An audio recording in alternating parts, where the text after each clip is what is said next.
in pretty good systems. Yes? A Sharpie marker, when you go to an event and you have to write your own name badge. So it's not an eye test. Yeah. Any other questions? Yep. Well, mine was, along the international lines. If you can't really understand someone, what's the sort of etiquette there? The etiquette there, from what I do, I will only share with you what I do, is I say, you know what, your accent is so lovely. And my thing is, I'm not sure I'm understanding it. Would you mind slowing down a little bit?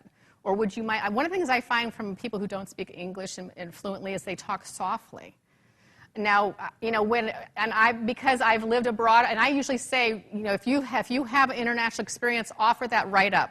Because the worst thing in the world we're feeling is that fear of we're going to be the ugly American. So we often don't say things. I think if you say right away you have some international experience, they're going to realize that you're doing this from, a nice, thoughtful perspective. With the Indian population, I have a little bit of fun, thank you, with the fact that they are so enthusiastic and they are so smart and they talk way too fast. So we are on a bumpy road. It sounds like we're really talking fast, and I can't keep up with them. And so I said, and also the other thing is that English is a really flat language. Most other languages have a melody to them. Our language is very, very flat. So what happens is it's an ear thing, is that when we start listening to it, like Thai has 5 tones. High, low, high, low, medium, rising, and falling. So Mao is the word for a tribe. Mao is the word for cat. Same word, same everything else, it's just the tone.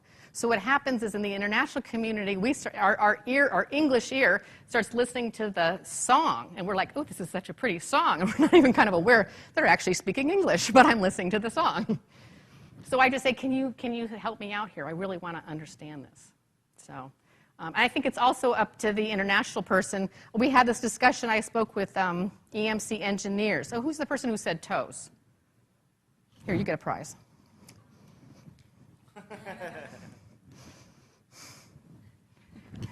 And the button says, hi, I can't remember your name either. And so in many cases, I find, it's just trying to find a way to make it comfortable. So if I can, with the international community, if I can say, can you just speak a little bit slower, kind of, she pulls out the breath mints. The Fidelity breath mints. Great. Any other questions? I know you've got a packed day, a really busy day. No? And besides your books, of course. Yes. What books do you recommend in our library? Yes, you should have Beyond Shyness for people who are concerned about shyness. And actually, here's a little brochure on how to remember names. I forgot to. Beyond Shyness. What are some other books that I recommend? If you have not read Dale Carnegie, How to Win Friends and Influence People, a classic book that I think is very important for everybody to have had to take a look at that one. I don't know if you're going to be going through some public speaking. There's a lot of books on public speaking. There's not one that specifically pops into my mind. I would get Etiquette for Dummies or something, or one of those books, and you just have it on your shelf. That's just have that as a Emily Post, one of those books, and then you have that all set to go, and you're all set. And I would say to you, the biggest thing to do is to practice, is to get out there. I mean, people think I'm crazy, but I say talk to people who are in airports. One, you're extremely safe. You're not going to get mugged in an airport. There's lots of security around, and you can usually have a quick conversation. And within the core of a conversation is that opening. Tell me about. Continue the conversation and figuring out, do you want this to move forward or not? And at the heart of all connections is a conversation. I mean, for 2 seconds on a bench, Mark Felt and Bob Woodward won. It changed history. So what's at the core of the conversation?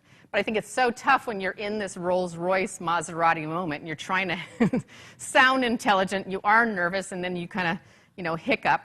So you want to have this practice of stuff in many places where it's very, very safe. And also, if you're in a situation like this group here, this is your kind of lab. And this is a place where you can give somebody some feedback. And again, there's a big difference between feedback and criticism. Feedback was, Diane, your suit is too arty. I can change my suit. Criticism is something I probably can't change. Diane, we would really have a guy. Well, can't change that. Well, at least I'm not going to change that. All right, thank you so much.